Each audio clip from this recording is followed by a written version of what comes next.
Seconds. Oh, and we are live and it says showtime. So thank you, ladies and gentlemen, boys and girls, for joining me today on this wonderful live talk with Humans of Western. For those of you that don't know me, I'm Bev G Star. I'm a creative director behind That Creative Thingy What's It. I'm running a project called Creating Connections, where I'm shining light on the organisations in our local area. And today I am joined by the beautiful Frederique. Hello. Hello, Hello, everyone. Thank you so much for joining us. Just before I get talking to Frederique today, I just want to let you guys know that are watching us that there's actually funding that's been provided for this project, and that's from the Department for Digital Culture, Media and Sport in partnership with the National Lottery Fund. So thank you to those guys for sharing that funds with us. So Frederique, if you would like to introduce yourself, how you would like the locals to know you, as well as what organisation you're representing today. Okay, so I'm Frederique Wigmore and I'm the project manager at WsM Foodbank, and I've been in that position just under 5 years and living in Weston for over 20 years now. And we are blessed to have you. So thank you so much. And again, thank you so much for giving us some of your time. One of the first questions I wanted to ask you is how your organisation functions. So how does the food bank work? So we've got quite a bit of a pre and a post-COVID sort of situation. At the moment, we are working from sort of our North Street operation, as well as another 6 outposts, which were set up really from COVID, from a sort of thinking about local solution and enabling people to pick up food, a lot closer. So people get referred to us through agencies. So that could be the council, citizens' advice, somewhere to go.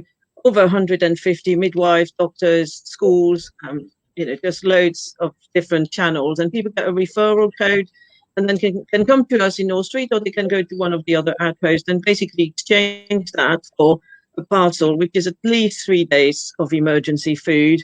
But really, it's probably, we're talking about nearly a week's worth. And then we've got toiletries, stock food, bits and pieces, all these emergencies, toilet paper. We had toilet paper when no one else had toilet paper, so we were very and then we've got a warehouse that is supporting our operation, so that's quite a new thing since November. A lot of our stock has actually been moved to a different operation, so we've got a team of volunteers operating the warehouse, and they sort of coordinate food replenishing across town, really. It's a lot going on. There's a lot going on, so let's break some of that down. Can you tell me how the COVID pandemic affected your services, being able to reach people? How did it affect you guys? Yeah, it was just, when you think it's just a couple of weeks, would be a year from like sitting in my office thinking, what are we going to do? And, part of us was thinking it could be over in 3 weeks' time and that could be the end of this. And we've and, worried for nothing. But, as time goes on, he obviously is still with us. So what happened first is obviously we lost a lot of our volunteers. Quite a lot of our volunteers are retired. So a lot of people left. We had to also do social distancing. And in our operations in North Street, it's a lot of small rooms. So we couldn't do that. Agencies were closing, or at least sort of not operating. But, one of our great pride at the food bank is that we stayed open all the way through. So we never actually stopped providing that face-to-face service. We operate from the outside, so we're not letting anyone in anymore. And unfortunately, that's one of the things we love doing, was sitting down with people, giving them a cup of coffee, or tea, chatting. And that's just been taken away. So we have a table across the door, and we do that very sort of much more instantaneous conversation with people. But yes, at some point it did feel that we were a bit of an island in the middle of a big sea where we were just there. So we just kept going, really. And then it has just been a really strange year of challenges, one after the other. Every time we thought we were reaching a bit of normality and start again, and then another wave of, what's coming next? But also amazing opportunities. I think because we stayed open, our visibility just shot through, and people have been amazing, that even in stockpiling time where there was no food on the shelves, people were still donating to us, and that was just something that we never you know, just never thought that people would come with their 3 boxes of cereals. That was the only 3 they could get, and they were giving it to us. Yeah, just completely. And isn't that just credit to your team that, you know, people are aware that there's such a worthy service, and your service users, you know, that people came forward to do those things for you. So your organisation's made up of volunteers, is that correct? And paid staff, is there a mixture? So there's only 2 of us who paid. So we've since the summer, we've also got a warehouse manager and myself, and then we've got altogether over 50 volunteers now. So we've got three teams here in North Street, and we've got 4 teams at the warehouse, and then all our outlets people and our trustees. So yeah, got a big group of people. But that's massive. And no doubt you still have volunteers come and go, and like you said previously, you know, you couldn't your volunteers couldn't access to give you the community help because a lot of them had to shield themselves also. So in the future, are you looking to take on volunteers? How do people get involved? I know it's really hard at this time to say because of COVID, but are you always looking to take on volunteers in the new normal? It's quite a tricky one. So at the moment, our teams are full. We've got someone filling in possibly a gap, you know, coming to see tomorrow. But actually, you know, it's one of the things we usually never struggle to find volunteers. And because of COVID, we've got to work with such small teams. So here in North Street, my Friday team used to have about 15, 16 people. We're now operating with 5 or 6 of us because we have to try to stay so, you know, sort of aware and, you know, space ourselves out. But we've got the warehouse as a backup, and, you know, operating in a completely different way.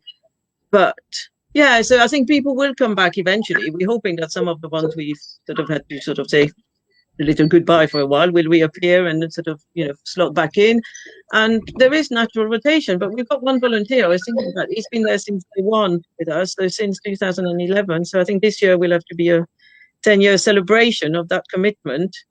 I think so. That'd be lovely. Maybe we could do a little article on him or something. Oh yeah, he's very shy, but we'd have to try to get him to sort of do something. Yeah. Because as we were looking off camera before we came on, actually the food bank were a feature of Humans of Weston when I first started the project many years ago, and I met some wonderful people behind the scenes. So well done for just keeping such a great little community organisation going. Can you name drop? I know that you said that you get kind of recommendations or signposted by other agencies, but can you just name drop some of those project partners that you work with again?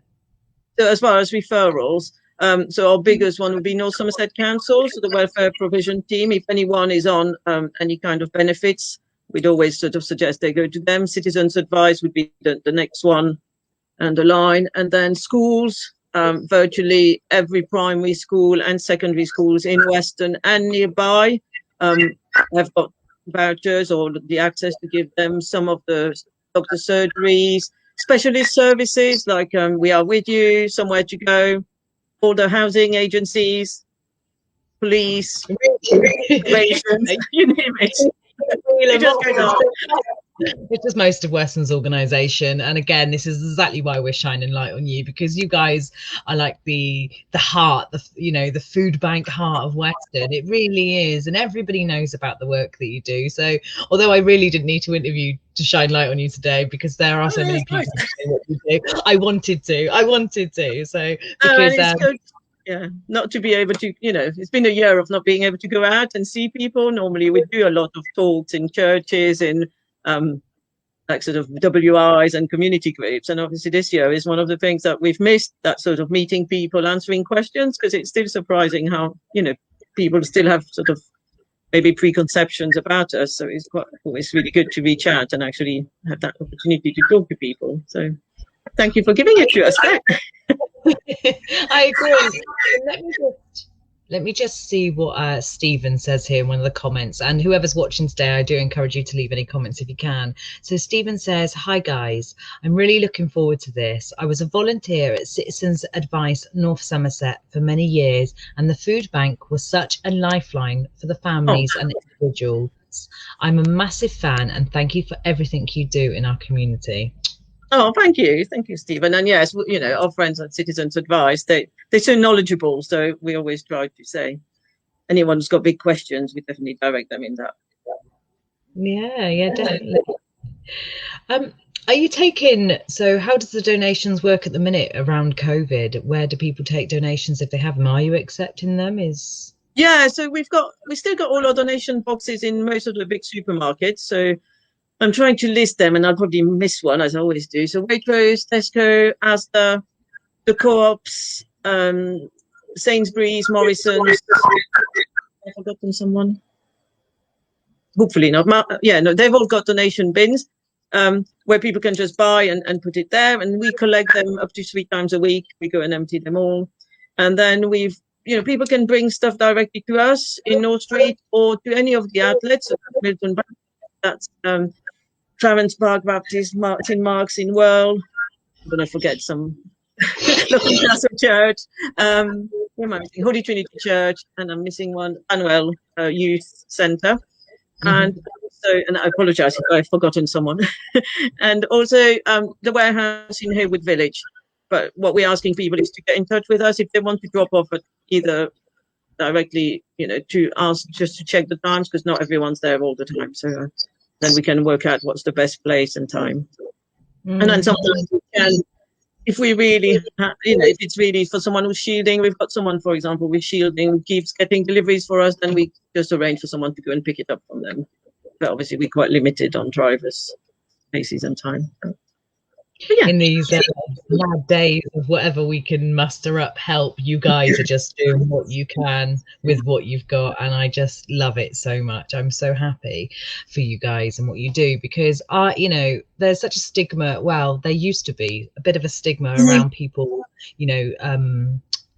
needing assistance or needing essential help, and some people not being able to come forward, being too embarrassed to ask for help. Yeah.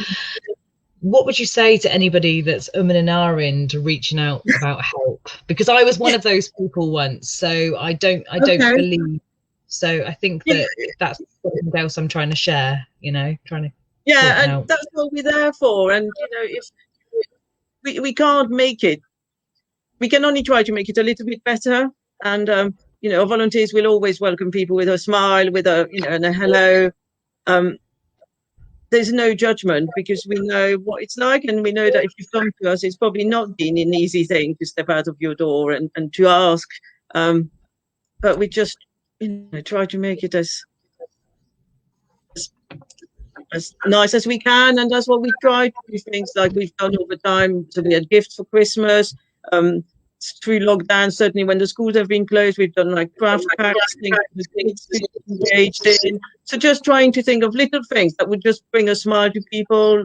Last week we had a tray of flowers from Marks and Spencer's, and being able to say to people, "Oh, there's a bunch of daffodils for you." Just that little sort of extra thing that is not just about the food. And obviously in pre-COVID time, it would have been about the sitting down, the chatting, the giving time to people, which we know is such an important thing and something that's so king sometimes. Fortunately, we can't really give it now, but this often we have a conversation on the side. If things are right and it's quiet, we can have a bit of a chat on outside and just make people feel valued. Yeah, worthy and human, because that's exactly what we are here, and that's exactly what we're focusing on as humans of Western. You know what I mean? We're just sharing the light, sharing the love, and just reminding everybody that we're just human and we're here to help. So let me read another comment in the comments from Claire, the beautiful Claire from Vans. She says, "Well done, Frederique and the teams, for working so hard to provide much needed support." Oh, thank you. I used to work with Claire in a previous life. A long time ago. Yes, great people. She's a good person. Yeah. We have another one here from April Lewis. Hi, April. I was lucky once. I was in need, and it wasn't a pandemic, but I had a parent that would help pay for baby milk when I was struggling. So the food bank is a lifeline. Oh. Couldn't agree more. And let's just remind you, Frederique, that you're changing people's life. You're giving them help. You're giving them that friendly smile, because sometimes it isn't just about handing out the essentials. It's also that human connection, and that's the beautiful thing, and the benefits to the people, the lives that you're changing. Do you see that every day? Is that why you've been in your job 5 years? Well, to be fair, the volunteers are certainly a lot more the front line than I am. I'm sort of sometimes at the back and keeping. Yeah, I think that's why that's why the volunteers do give their time as well, because they just do, they know that they're making a difference to every person they see. And some of the interactions may be very brief, but then there will be that one that, will really touch you. And sometimes, we've all cried, I think, in this place. We've all had a time where we just think this can't be right, or, what can we do? But sometimes if you know that you've just given that extra phone number or just that little sort of signposting sort of suggestion, also makes a huge difference to people being able to just say, okay, have you tried this? And it might not, it's unlikely to fix everything, but if it just gives that little bit of hope and a bit of, just moving people away. And really, as part of a Trust Food Bank, this is our vision, really the vision of the Trust Trust and us, is that one day we're not going to be there. That one day our job will be done and we can just say, okay, close the door and go home. And it might be not quite something that we can see happening just yet, but that's what we want. And so, we've got lots of projects in the pipeline. We hope that COVID will give us a little bit of space to start creating and moving on to that sort of next step of, how do we make that happen? Can we help people to move away from the food bank need and to just get, what they need to live well, really. Yeah, that makes perfect sense to kind of, teach your man to fish almost, come up with other ideas for the future. And like you said, close your doors eventually when your work is done. But let's continue. I hope you're here for the next year, because I see that, your services are much needed, really, really much needed. So have you got a plan coming out of COVID with the new guidelines? Is there kind of... So I think at the moment we're unlikely to return to letting people in probably until the summer. We're going to have a canopy fitted outside because I suppose we were a bit optimistic, thinking that by the time the winter came, people would be back inside, and then it didn't happen. And then we said, so no, we need to really, sort of live with this at the moment. So we're going to have at the end of this month, we're having a canopy fitted to be able to provide at least shelter to the volunteers and to the visitors, and then we'll have to start working out how we can use our space and maybe start bringing people in smaller numbers. The North Street rooms are still very small, so while social distancing is a thing, it's just virtually impossible. So it's just starting to think about how creatively can we start doing some other ways, and what can we do? But yeah, so we keep on looking, we keep on trying. It's a bit of testing all the time. Yeah, nobody knows anything. I was just wondering what your breakout plans were as they were changing. Well, there's lots of, it's a bit like some of this flow chart. If this happened, we'll go that way. If that happened, we'll go that way, and then we'll back that way. Nothing is really streamlined. We've learned that you can't have one option. One option does not work. Well, great, mate. I love the fact that you're creatively thinking. Yeah, and you're really... We're definitely going to keep on some of the local outposts because we think that's really worked and it's just created really good. We've always been connected to local churches and local organisations, but that definitely has sort of strengthened that. And to be able to say to someone, and also the fact that then food is available 6 days a week rather than 3 days. So if we're not there, at least people can go somewhere else. So that's definitely going to stay in some format or another. Yeah, I love that. I love all the avenues covered. So April just goes on to say, it's amazing all the hard work you're putting in, and thank you. So I second and third and fourth April on that. And as part of our community, we're just thanking you, Frederique, and your whole team and all the volunteers for everything that you've done. And April, really good question. She asks here, is there any foods that you are often short of? So what kind of donations do you receive most in light? There's a few items that are always a little bit more hit and miss. So long life milk is probably one of the items that's often, and ideally not skimmed milk, and tin meat and tin fish. Rice pudding, I don't know why we always seem to be running low on rice pudding. I like rice pudding. Well, maybe you coming and sit us when we're not there. Maybe that's no problem. But, that's our main ones, and then there's other ones that sort of follow. So tin fruit sometimes. To be honest, beans, soup, spaghettis, pasta, all that things. We tend to have plenty, but at the beginning of COVID, it just went. Everything disappeared. We normally keep nearly a year's supplies on some of the items, and everything had gone. Within 2 weeks of the COVID, it was just bare shelves of everything. And then, people came forward, the supermarkets came, and now we've got probably more than we've ever had. Yeah, it's always the milk, the fish, and the meat seem to be the ones. Okay, that's great. Perfectly.